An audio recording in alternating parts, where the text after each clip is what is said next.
하나님, 우리에게 말씀을 주셔서 감사합니다. 세상에는 많은 깊은 이론들이 있습니다.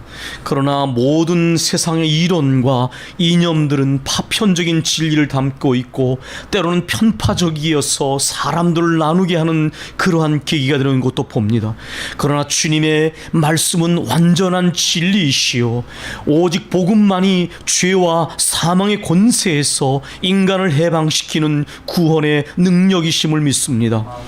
아버지, 우리로 하여금 이 진리의 기품을 온전히 체험하게 하시고 이 기품의 진리를, 시면의 진리를 온 세상 가운데 담대하게 전하여 주님께로부터는 치유와 회복과 부흥의 역사가, 온전히 주님께로부터는 그 능력이 모든 사람들에게 전달되어지도록 우리를 사용해 주시기를 원합니다. 말씀을 주실 때에 주여 눈이 열려지게 해 주옵소서. 귀가 열려지게 해 주옵소서. 눈이 있으면서도 보지 못하고 귀가 있으면서도 듣지 못하는 영적인 시각장애인, 영적인 청각장애인 되지 않게 해 주옵소서. 아버지, 보고 듣고 깨닫고 생각하고 마음에 붙잡고 일관되게 행할 수 있도록 하나님 이끌어 주시옵소서. 모든 시간을 주께 의지하며 예수님 이름으로 기도했습니다. 아멘. 하나님께서 오늘 봉독한 말씀을 통해서 저와 여러분에게 은혜 주시기를 원합니다.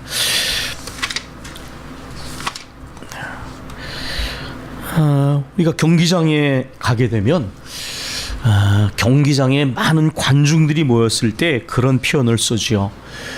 구름대같이 관중들이 모여들었다, 그렇게 말을 합니다. 그런데 오늘 본문에도 비슷한 표현이 등장합니다. 구름같이 둘러싼 허다한 증인들이 있으니. 그런데 맨 뒤에 있는 단어가 다릅니다. 관중들은 그저 구경하기에 몰려든 구경꾼에 불과하지요.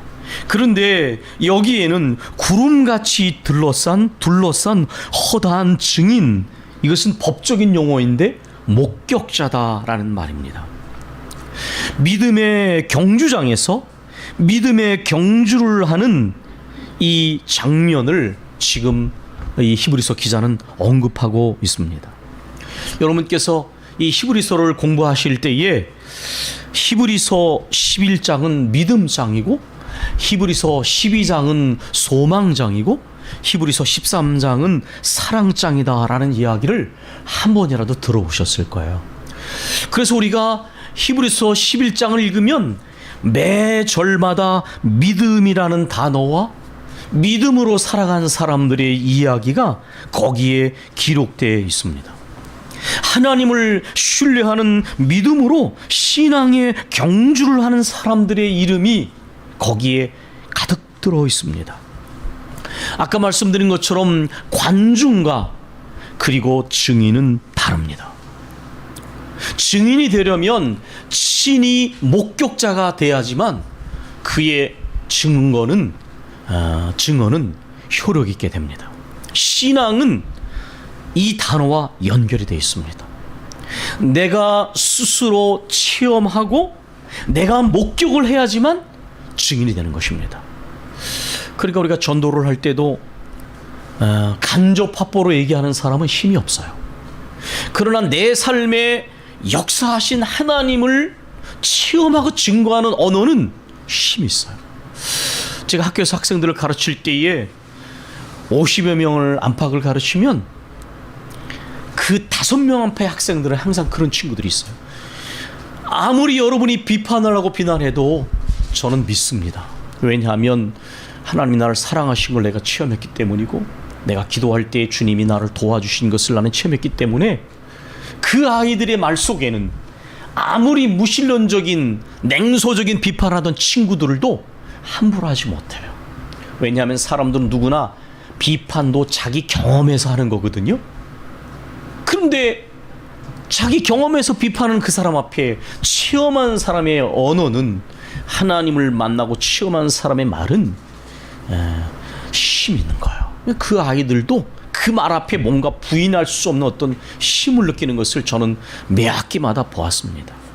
여기에 구름같이 둘러싼 관중이 아니라 목격자들, 증인이 있다는 것입니다. 이 히브리서 11장에 등장하는 이 목격자는 어떤 사람이냐? 온몸으로 믿음으로 살아간 사람들입니다. 그래서 그 자신들이 하나님을 체험하고 하나님을 증거하는 사람들입니다.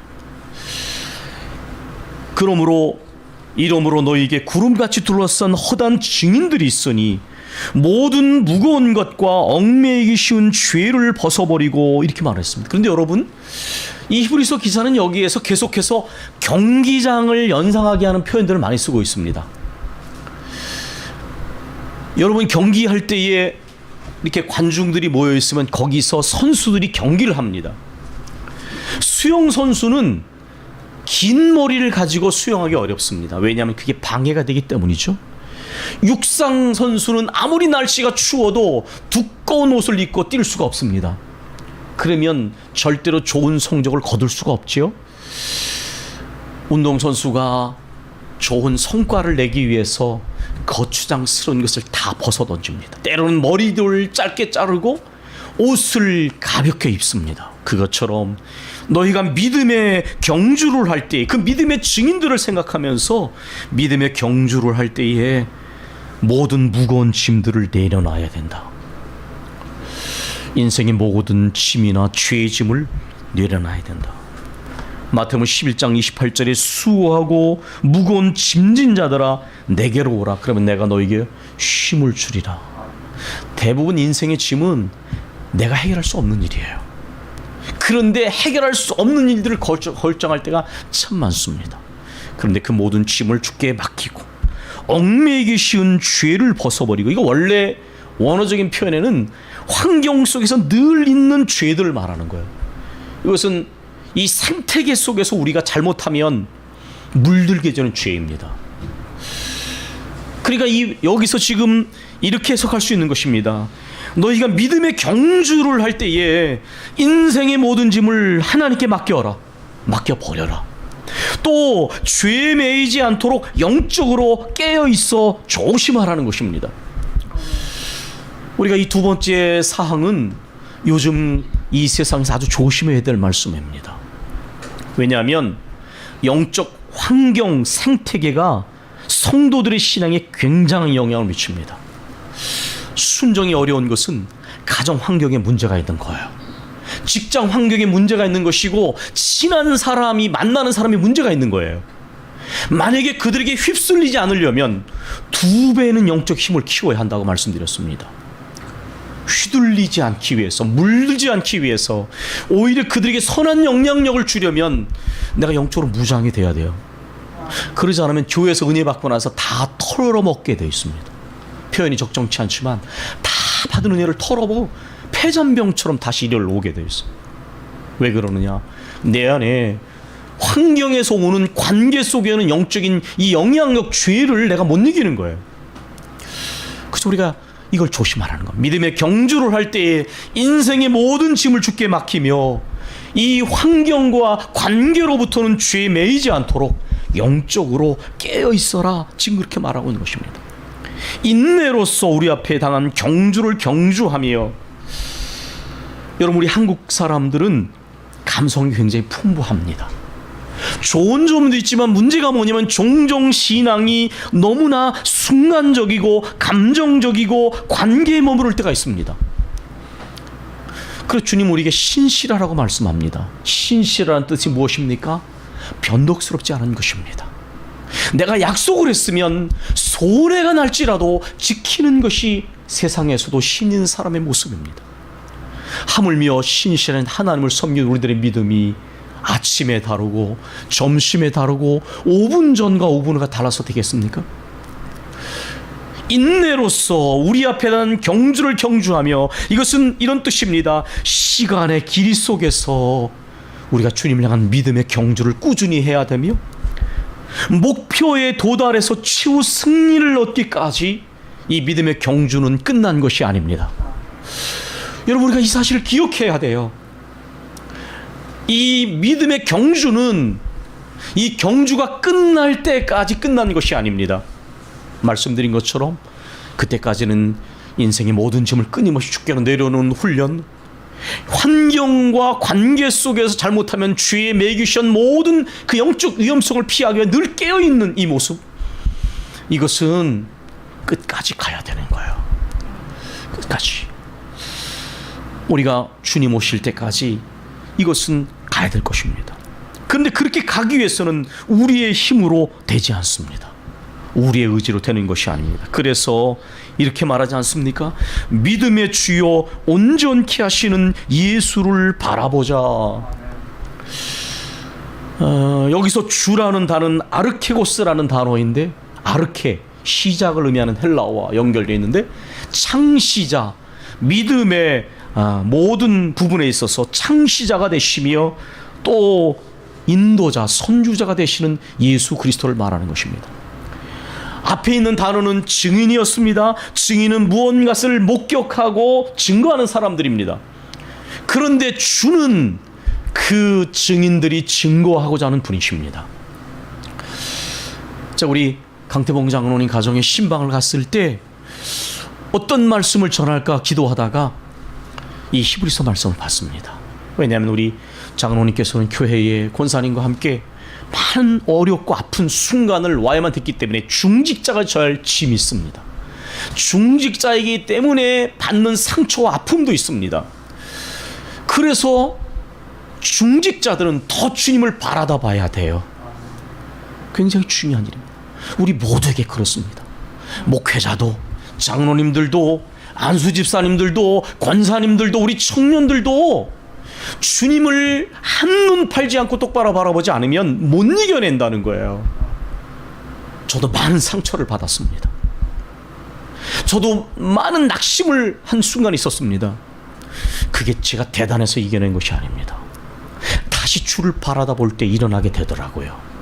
다시 주님을 바라다 볼 때.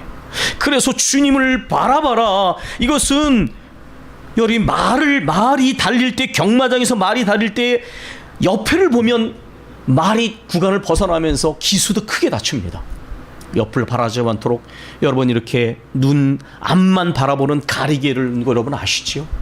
이 원어에도 그런 뜻이 있는 겁니다. 한눈 팔지 말고 똑바로 바라봐라. 성경에는 이 눈이 잘못돼서 낭패를 당한 부부가 있습니다. 롯이라는 사람입니다.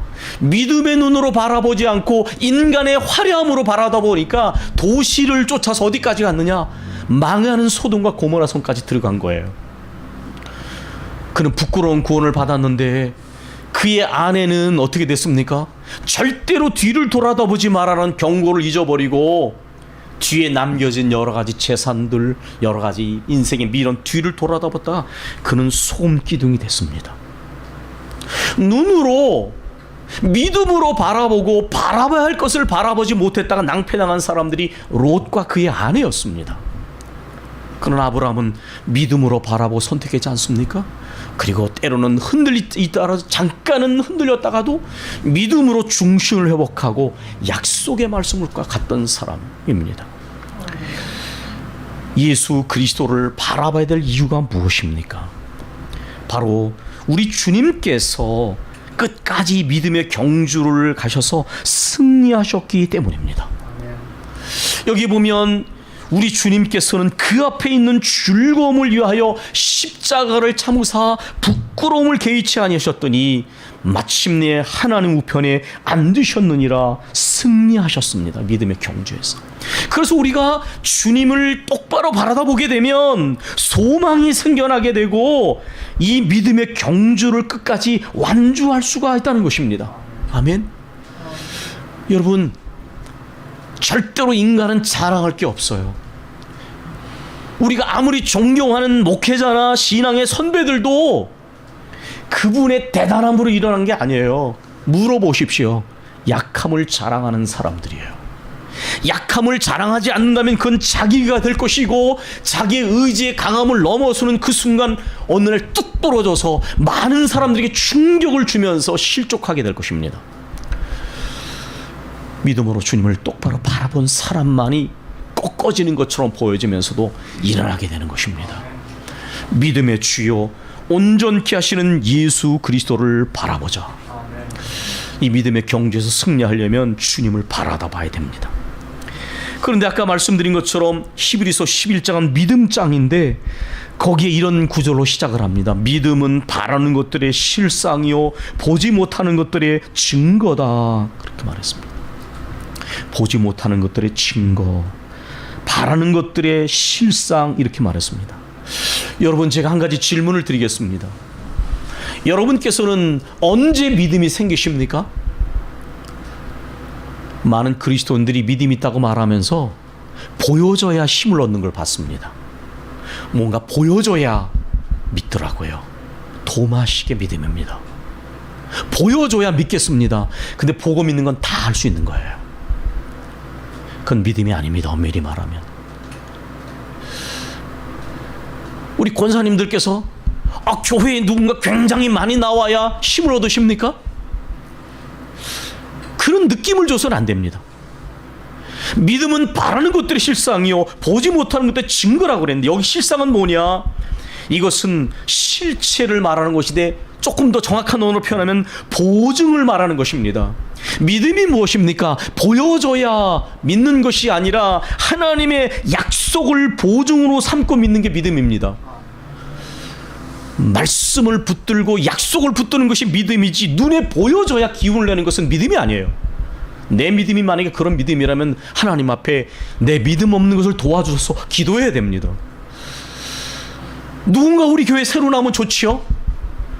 그러나 그렇게 보여줘야 믿는다면 내 믿음은 아주 낮은 믿음이라는 걸 아셔야 돼요. 오히려 하나님의 말씀을 보증으로 삼고 믿어야 됩니다. 바라는 것들의 증거요, 바라는 것들의 실상이요 보지 못하는 것의 증거다. 이 증거란 단어는 무엇입니까? 확신이라는 단어입니다. 믿음은 하나님이 말씀하시면 확신하는 것을 말하는 것입니다. 하나님은 반드시 이루어질 것을 확신하는 것입니다. 보이지 않아도, 우리가 바라봐야 할 것이라도, 그러나 하나님의 말씀이 보증이 되시고 하나님의 약속을 향한 확신을 갖는 것이 믿음인 것입니다. 그래서 바울서는 이렇게 말했습니다. 보이는 것을 누가 바라리요? 그건 다 바랄 수 있는 것입니다. 보이지 않는 것을 바라는 것이 소망이다. 여러분, 이 히브리서 11장을 읽어보시면요, 놀라운 사실 한 가지를 발견하는데, 거기에 보면 그 사람들이 뭔가 삶이 형통하지가 않았어요. 거기 읽어보십시오. 순문제투성이와 해결할 일들과 많은 고난과 핍박과 환난과 심지어 순교도 당했습니다. 톱으로 켬을 당했는데 이사야는 그렇게 순교했습니다. 그런데 여러분, 믿음 안에서 뭐가 거기 드러났습니까? 그 사람들은 약속을 받지 못했다라고 말하고 있습니다. 11장에 보면. 그런데 무엇이 믿음인가? 아까 말씀드렸죠. 하나님의 신실하심과 약속의 말씀이 보증이 되고 확신이 되었기 때문에 결과가 뭐냐? 이 모든 환경을 이겨냈다는 것입니다. 고난을 이겨내고 핍박을 이겨내고 환난을 이겨내고 순교도 다 감당해냈습니다. 내가 만약에 보이는 것을 믿잖아요. 내 믿음은 롤러코스터를 타게 될 것입니다. 눈에 보여지면 믿음이 있는 것처럼 보여지다가 조그만 삶에 어림이 물려나면 금방 낙심하고 불평하고 원망하게 될, 이겨낼 수가 없습니다. 믿음은 말씀드렸죠. 하나님의 신실하심과 약속을 보증으로 삼고 확신 가운데 나가는 거예요. 그래서 이겨낼 수가 있는 것입니다. 그 히브리서 11장에 나온 사람들은 믿음으로 모든 일이 다 해결된 것이 아니라 믿음으로 그것을 다 감당해낸 사람이었습니다. 이 믿음의 능력이 아주 큰 것입니다. 그래서 히브리서 11장 6절 이렇게 말합니다. 믿음이 없이는 기쁘시게 못하나니 하나님께 나아가는 자는 반드시 그가 계신 것과 그가 자기를 찾는 자들에게 상 주시는 이심을 믿어야 할지니라. 보여지기 때문에, 환경 속에서 무엇이 드러났기 때문에 믿는 것이 아니라 믿음으로 그 환경을 이겨내고 믿음으로 그 환경을 개척해 나가는 사람들이 진짜 믿음의 사람들이라는 거예요. 우리가 이를 거꾸로 하게 되면 나약한 믿음이 될 수밖에 없다라는 것입니다. 보여져야 믿으면 보이지 않는 순간에 내 믿음은 찾아보기 어려워지는 거예요. 그러나 보이지 않아도 하나님의 신실하심과 약속의 말씀을 믿고 가면, 그러면 어떻게 되는가? 이겨낼 수 있는 힘이 생깁니다. 환경을 변화시킬 수 있는 힘이 생겨나는데, 바로 히브리서 11장에 나오는 인물들은 바로 그런 믿음의 증인들이었어요. 그들은 끝까지 하나님을 바라봤습니다. 그렇기 때문에 그들은 승리했던 것입니다. 우리 주님 예수 그리스도께서는 그 앞에 있는 즐거움을 위하여 십자가를 참으사 부끄러움을 개의치 아니셨더니 하나님 우편에 앉으셨느니라, 이렇게 말했습니다. 그런데 그 다음 구절에 뭔가 논리적으로 이렇게 정확히 이해가 안 되는 말씀이 나옵니다. 너희가 피곤하여 낙심치 않기 위하여 이같이 죄인들을 참으신 일을, 자기에게 거역한 일을 참으신 일을 생각하라, 이렇게 말했습니다. 이 피곤하다라는 단어는 약하거나 병들게 되는 상태를 말합니다.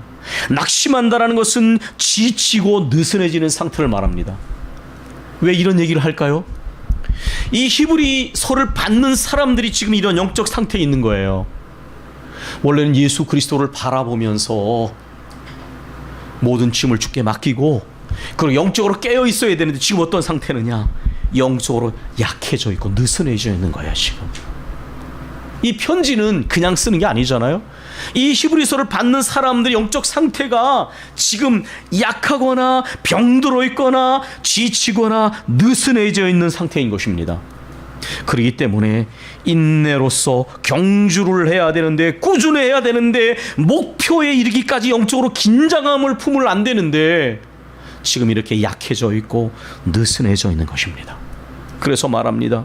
죄인들이 같이 자기 거역하신 일을 참으신 일을 생각하라. 생각하는 단어는 숙고하라, 그런 뜻입니다.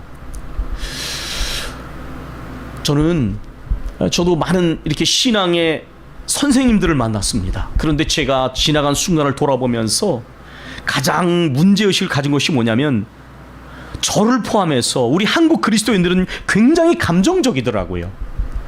주님을 위해 눈물을 흘리면서 내가 주님을 위해서 내 생명도 드리겠습니다. 그런데 5분 후에 달라져요.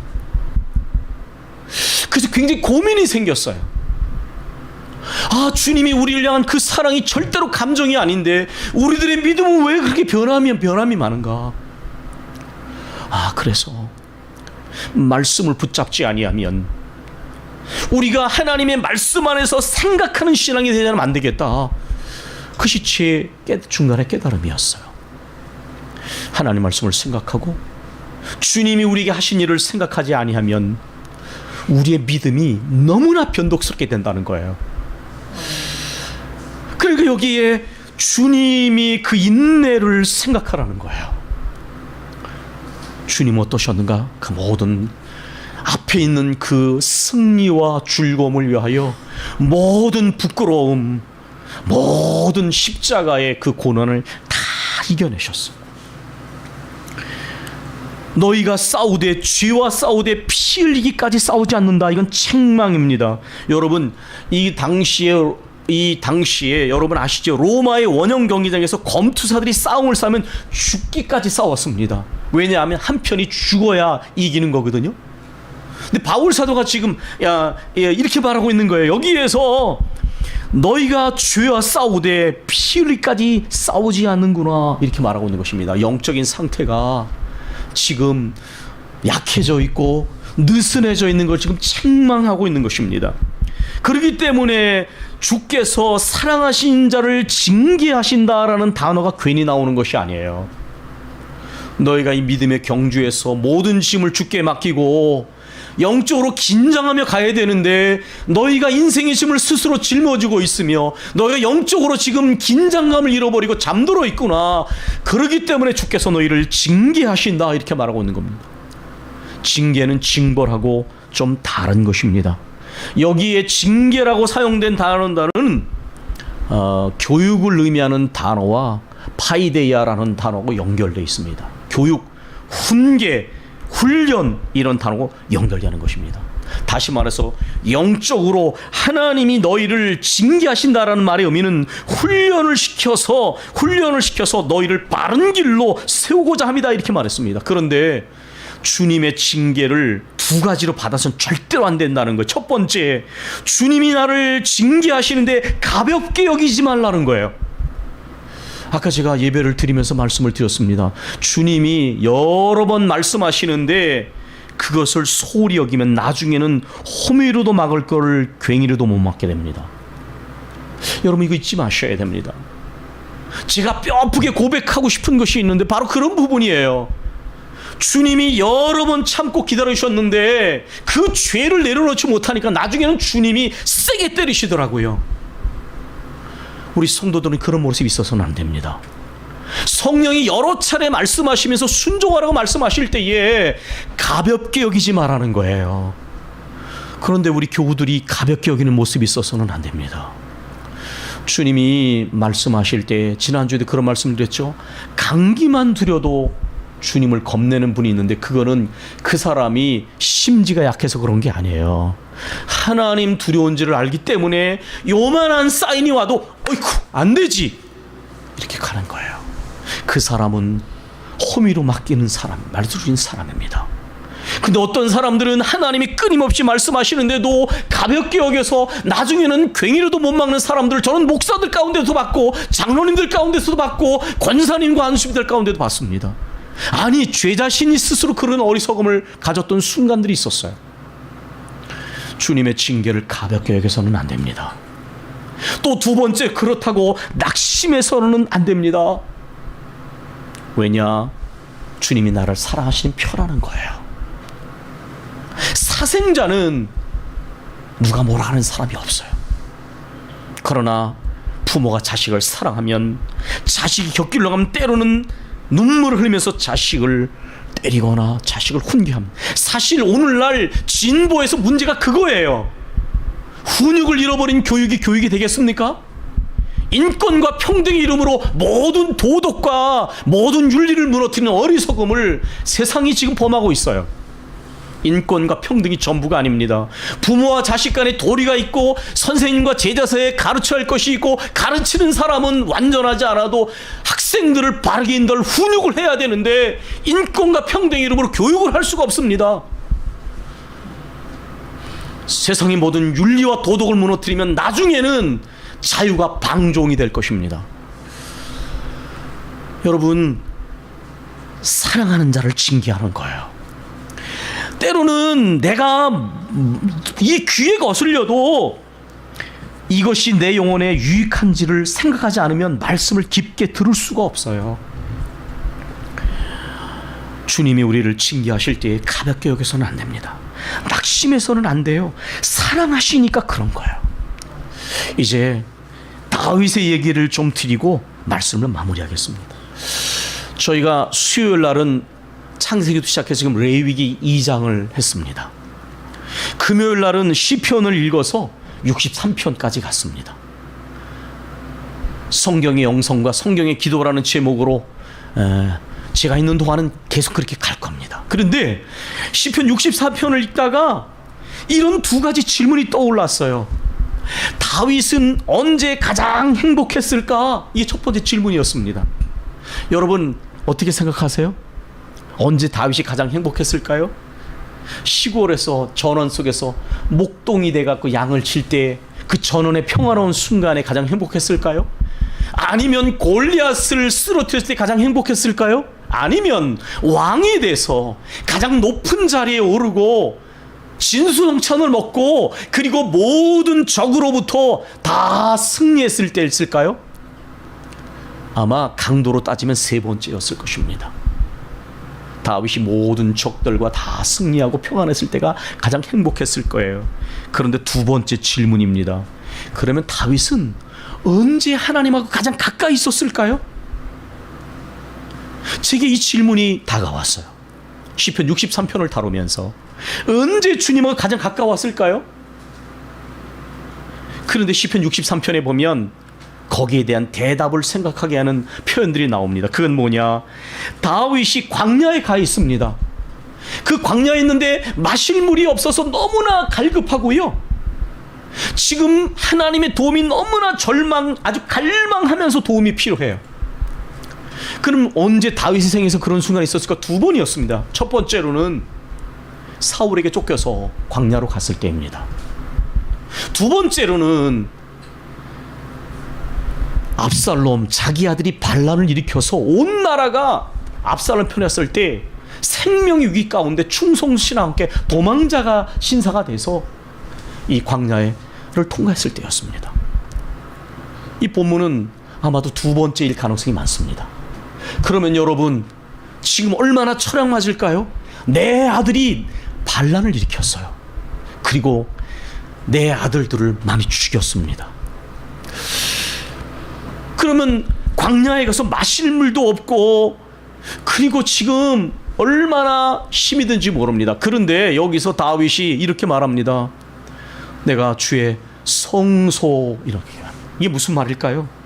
지금은 광야이기 때문에 성소가 있을 수가 없어요. 그런데 모든 것이 척박한 이 순간에 마음의 성소가 열려지는 거예요. 지금 마음의 성소가 열려져요. 왜냐하면 주를 향한 간절함과 갈망이 있는 곳에 주님의 성소가 마련되잖아요. 그렇죠? 무슨 건물 큰 곳이 아니라 주님을 향하여 간절함과 갈망이 있는 곳에 영적인 성소가 이루어지는 거예요. 옛날에는 잘 만들어진 성막에서 하나님을 생각했다면 지금은 거칠고 메마르고 황량하고 인간적으로는 처량하기 그지없는 이곳에서 마음의 성소가 열려지면서 그 성소가 열려지는 순간에 어떤 일이 생기냐면 주님과 가까워지는 거예요. 그래서 다윗이 여기서 이렇게 고백을 합니다. 주님의 인자가 생명보다 나으니 내 입술이 주를 찬양할 것이다. 이게 무슨 말입니까? 가만히 돌아보니까 너무나 많은 은혜를 받고 살았어요. 내가 이제까지 그 많은 다윗이 사울에게 쫓길 때 그 고난의 순간에도 주님이 나를 지켜주셨더라고요. 우리아의 아내를 취해서 나중에는 간접 살인까지 한 죽을 죄인, 우리 장로님 아까 기도하셨는데 죽을 죄인, 나같이 음란하고 나같이 완악한 놈이 없는데 용서해 주시고 생명을 보존해 주신 거예요. 이게 지금 그러니까 그 주님의 그 용서하심의 사랑, 그 은혜를 생각하니까 내가 아직도 생명이 붙어있고 이렇게 온 게 오직 주님의 은혜예요. 긍휼하심이에요. 그러니까 주님의 인자가 생명보다 나오니 내 입술이 주를 찬양하며 내 평생에 주를 송축하며 주의 이름으로 말미암아 내 손을 들겠습니다. 이건 내 평생 주님을 찬양하며 주님께 기도하며 살겠습니다. 그런 말입니다. 그 다음에 놀라운 고백을 하는데 골수와 기름진 것을 먹음보다 내 영혼이 만족합니다. 왕궁에 있을 때 그는 엄청난 산의 진미를 먹었을 것입니다. 그런데 이 척박한 광야에서 말하지 않습니까? 내 영혼이 주를 향하여 만족합니다. 마실 물도 없는데 아들에게 쫓겨나 처량 맞은 사람이 무슨 만족이 있습니까? 주님의 사랑을 생각하니까, 이제까지 삶 속에 받은 은혜를 생각하니까 이런 마음이 생겨나는 거예요. 인간적으로는 절대로 그런 상황이 아닙니다. 다윗은 이 위기에서도 밤에도 하나님 하신 일을 생각하고 주님의 말씀을 작은 소리로 읊조립니다. 하나님이 하신 일, 그 선하심이 너무나 컸습니다. 내 평생의 그 선하심과 인자하심이 나와 함께 있습니다. 그걸 생각하니까 내 안에 즐거움, 찬송, 이런 단어가 떠오르는 거예요. 여러분 놀랍지 않습니까? 아까 주님께서 그 앞에 있는 즐거움을 위하여 십자가를 개의치 않으시고 부끄러움을 개의치 않으셨더니 하나님 우편에 앉으셨느니라. 즐거움은 행복한 감정을 가져오는 계기예요. 그렇죠? 내가 즐거우면 행복해져요. 그런데 놀라운 것은 뭐냐면 이 환경이 절대로 즐거울 만한 상황이 아닙니다. 그런데 주님의 그 끊을 수 없는 그 사랑, 긍휼하심의 사랑 안에서, 그 은혜 안에서 내 삶을 쭉 돌아보니까 이 척박한 이 환경 속에서 만족과 즐거움과 찬송이라는 단어가 나오는 거예요. 그리고 여기에 이런 구절이 나옵니다. 내 영혼이 주를 가까이 따르니 주의 오른손이 나를 붙듭니다. 악인은 반드시 망할 것이지만은 나는 하나님을 위하여 즐거워하며 주님과의 약속을 지키는 나는 주님을 자랑하게 될 것입니다. 저는 깜짝 놀랐어요.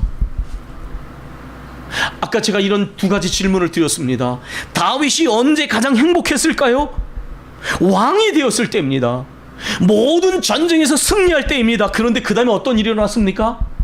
마음이 느슨해져서 왕궁에 올라가서 신하들은 전쟁하고 있는데 왕궁에서 산책하다가 어떤 여자가 목욕하는 장면을 보고서 유혹을 받아서 죄를 짓고 곤두박질을 쳤어요.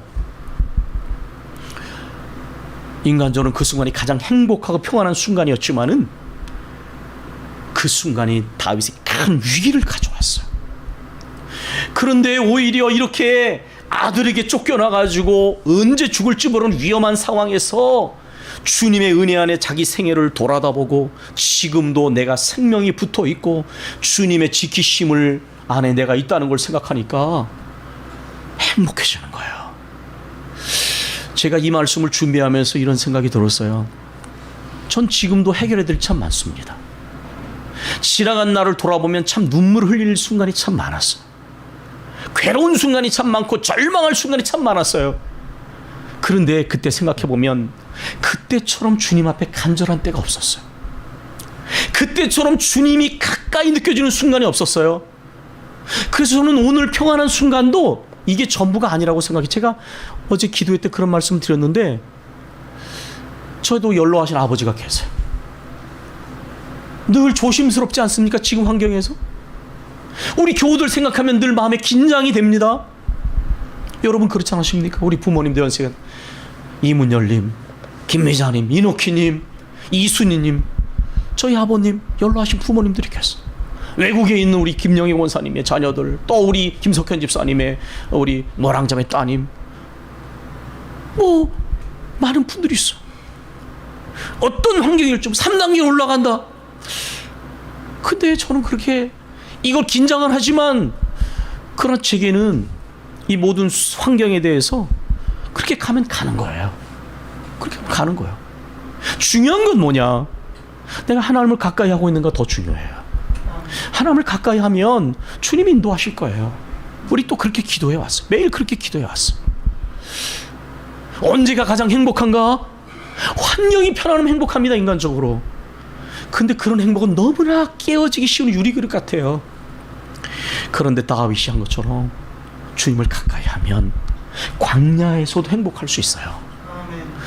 그래서 우리가 나중에 평안한 순간이 왔을 때 마음이 느슨해지고 풀어져가지고 그러다가 갑자기 뒤통수 맞듯 이 신종포나가 많은 사람이 그렇게 다가왔잖아요.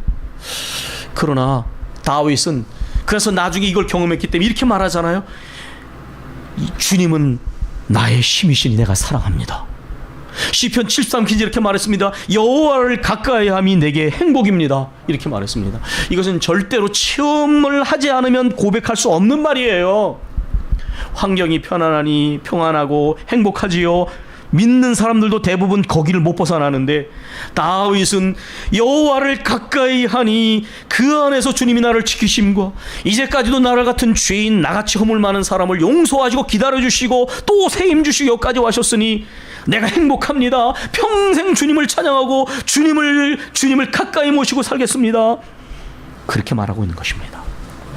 여러분 이제 말씀을 마무리하겠습니다. 우리가 지금 믿음의 경주를 할 때에 원래 가장 건강한 것은 이런 것입니다. 모든 짐을 주님께 내려놓고요, 영적인 긴장을 풀지 않고 가는 것입니다. 그런데 우리가 그렇게 하지 못했을 때 주님 우리를 징계하십니다. 이 신종 코너도 분명히 그런 징계가 있는 것입니다. 징벌이 아닐지라도 징계가 있는 거예요. 영적으로 깨어있어라 말씀하시는 겁니다. 교회가 교회로 한번 돌아가라 말씀하시는 거예요. 주님께서 우리를 징계하실 때에 가볍게 여기지 말라고 말씀했습니다. 낙심하지 말라고 말씀하셨습니다. 할 일이 무엇입니까? 다윗처럼 주님을 향해 가까이 가야 돼요. 지금 우리가 기도할 때마다 그렇게 기도해 왔습니다. 주님께로 가까이 가게 해주세요. 그러면 어떻게 되냐? 여기서도 찬송이 나오는 거예요. 여기서도 평안이 회복되어지는 것입니다. 여기서도 우리가 주님 안에서 행복할 수 있는 것입니다. 여러분 방역을 위해서 긴장하셔야 됩니다. 그러나 그 긴장보다 더 중요한 긴장은 믿음의 눈으로 해석하고 영적인 긴장을 회복하는 거예요. 영적인 긴장을 회복하면 살이 저미는 긴장을 말하는 것이 아니라 주님을 가까이 하게 될 때 얻어지는 놀라운 평안이 있습니다. 깊은 행복과 감사가 있어요. 우리가 이해 오늘 필요합니다. 주님이 오시는 그날까지 믿음의 경주에서 승리하시고 영적인 긴장감을 가지고 주님 안에서 주님을 가까이 하시기를 소망합니다. 기도하겠습니다.